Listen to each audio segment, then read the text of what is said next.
अभी आपने जो यह इन विद्वानों के जो यहाँ पर आए हुए लोग हैं उनके बारे में आपने सुंदर अनुभूतियाँ सुनी। प्यारे भक्तों, सबसे पहले हम ये जाने कि जो 10 जनवरी है, आज 10 जनवरी का रहस्य को जान लें। हम लोग जाने कि आज 10 जनवरी है और सबसे बड़ी बात क्या है मालूम है कि अंक कितने होते हैं? 9 अंक कितने होते हैं? 9 के बाद फिर शून्य हो जाता है, माने परमात्मा मिल जाता है। हमारे गुरुदेव और गुरुमाता की सबसे बड़ी उपलब्धि क्या रही है मालूम है?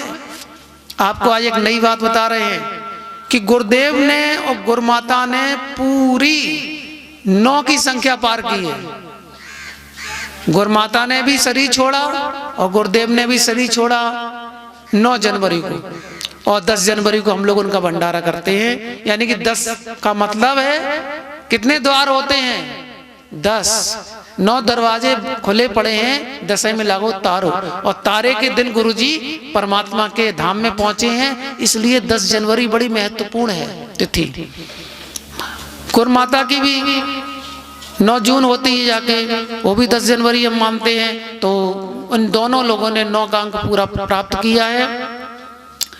यहाँ के गुरुदेव ने पूरे, अभी आपने सबके अनुभवों को सुना कि इस पूरे क्षेत्र को उन्होंने कितनी अपने ज्ञान की गंगा को बहाते हुए सबका दिल परमात्मा से जोड़ने का प्रयास किया।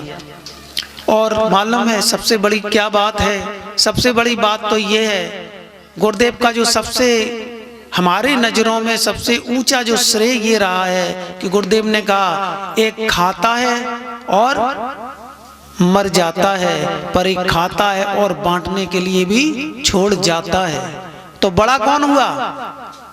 खाता है और दूसरों को छोड़ जाता है, वही तो बड़ा हुआ।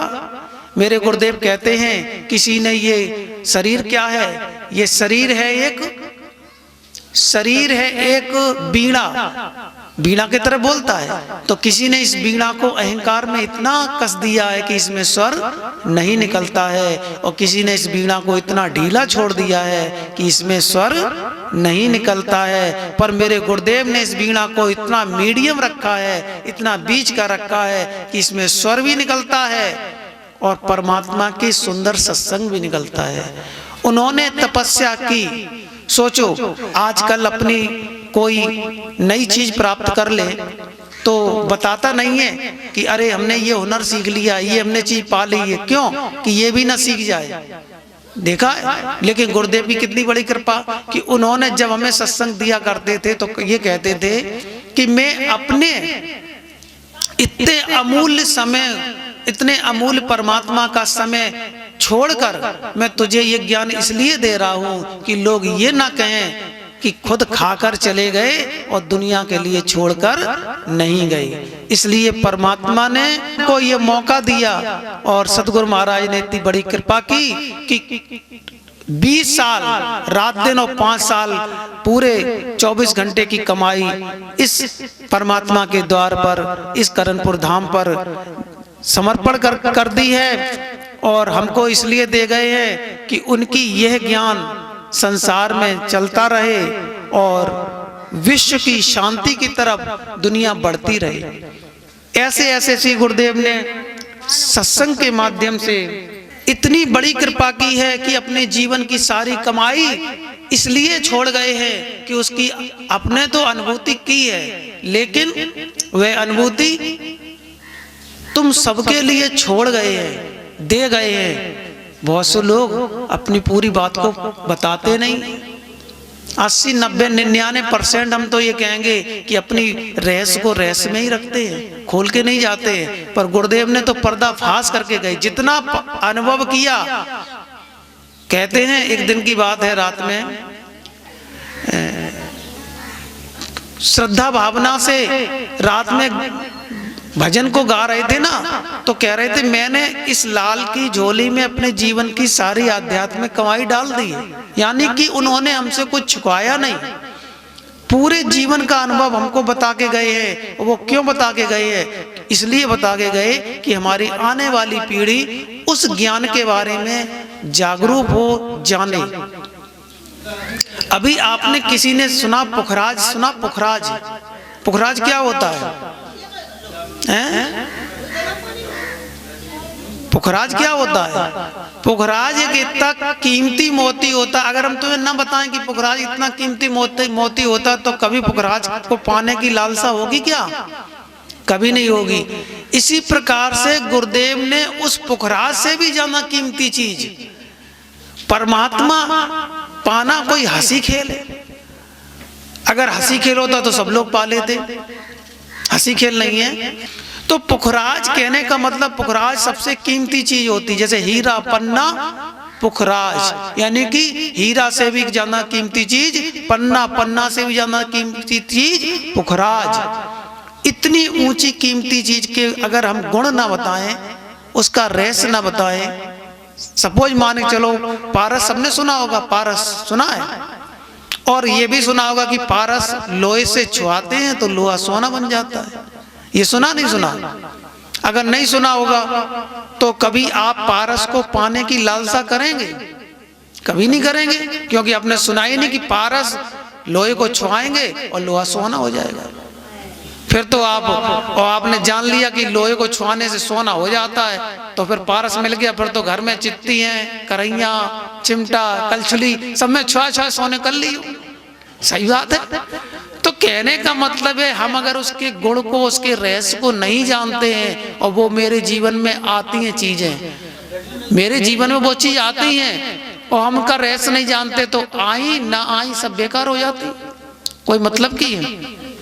हर किसी के अंदर परमात्मा का एक तार जुड़ा होता है। क्या जुड़ा होता है? परमात्मा का एक तार जुड़ा होता है, और उस तार में परमात्मा कहते हैं सबसे बड़ी पावर है। विश्व की सबसे बड़ी पावर कौन है? पावर कहते हैं शक्ति को। विश्व की सबसे बड़ी शक्ति कौन है? परमात्मा। और इतनी बड़ी शक्ति का तार हमसे जुड़ा हुआ है। ये बात सही है नहीं है? इतनी बड़ी शक्ति का तार हमसे जुड़ा हुआ है और फिर भी हम बेपरवाह हैं। यानी कि हम नादान पैदा हुए और नादान ही मरकर यहाँ से चले जाते हैं। पर क्या हम, अगर तुम्हें ये पता लग जाए कि तुम्हारे घर से एक सुरंग ऐसी जा रही है जहां पर अनेक कीमती चीज तुमको हासिल हो सकती है, अगर पता लग जाए, फिर तुम रात में सोओगे? नहीं सोओगे ना। जिसोगे जितनी बटोर लो, पड़ोसी ना जान पाए, हैं जितनी बटोर पाओ। तो कहने का मतलब है कि तुम्हारे इस शरीर रूपी इस घर में एक ऐसी सुरंग बनी हुई है जिसमें इतना अथाह खजाना है जो तुम्हारा बड़ा कीमती है। अभी तुमको बता दें कि एक सूत्र ऐसा है कि इसको छुआने से सोना चांदी बनता रहता है, तो फिर तुम कहो गुरु जी खूब फले, अब तो छुआए रहो, सोनो बनाए रहो। बात सही है। तो कहने का मतलब ये है कि आपके अंदर इतनी पावर शक्तियां आपके अनजाने में पड़ी हुई हैं, मूर्छित अवस्था में पड़ी हुई हैं। अभी हमने दिल्ली में एक सत्संग सुना था, एक बहुत अच्छे श्रीलंका से विद्वान आए थे और दिल्ली में वो प्रोग्राम दे रहे थे। उस प्रोग्राम में उन्होंने एक बात जो हमसे कही, वहां पर ध्यान रखना, सत्संग भी अधिकारियों के लिए आता है, अनाधिकारियों के लिए नहीं आता। यहाँ कोई ना कोई ऐसा बहुत उच्च कोट का अधिकारी बैठा है जिसके लिए इतनी ऊंची बात आ रही है, गुरुदेव की कृपा से, ध्यान रखना। तो दिल्ली में उन्होंने बताया कि इस दिमाग के अंदर सेल होते हैं। सेल जानते हो? एक तो सेल होते हैं वो टॉर्च में डाले जाते हैं, वो भी सेल होते हैं, और एक सेल होते हैं दिमाग के अंदर। जैसे टॉर्च के सेल अगर उन्हें चार्ज ना करो तो वो उनकी शक्तिहीन हो जाती है, शक्ति रहती नहीं है, और चार्जिंग कर दो तो वो फिर से शक्तिशाली हो जाते हैं। इसी प्रकार से दिमाग में 100 प्रकार के सेल हैं। कितने प्रकार के सेल हैं? 100 प्रकार के सेल। एक सेल की कीमत कितनी है? ध्यान रखना, ध्यान से सुनना। एक सेल, ये आपको श्रीलंका का सत्संग दे रहे हैं यहाँ पे करणपुर धाम में बैठ के, इसलिए बड़ा एकाग्रचित होकर सुनना इस बात को कि विद्वान जो महाराज जी थे वो कह रहे थे कि अगर किसी ने 2 सेल अगर अपने जागृत कर लिए तो वो प्रधानमंत्री से कम तो होगा ही नहीं, वो प्रधानमंत्री तो बन ही जाएगा। किसी ने 2 सेल भी अपने एक्टिवेट माने जागृत कर लिए, और किसी ने अगर 4 सेल अपने जागृत कर लिए तो विश्व गुरु बन जाएगा। विश्व गुरु जानते हो, पूरा विश्व से गुरु माने उसे विश्व गुरु कहते हैं। केवल 4 सेल, और सोचो 100 सेल है हमारे पास, अगर हमने 100 में 50 भी सेल जागृत कर लिए तो सोचो तुम्हारे पास कितनी बड़ी पावर शक्ति है जो तुम जागृत नहीं कर पा रहे हो। और जागृत करने का बहुत साधारण तरीका है। कैसे?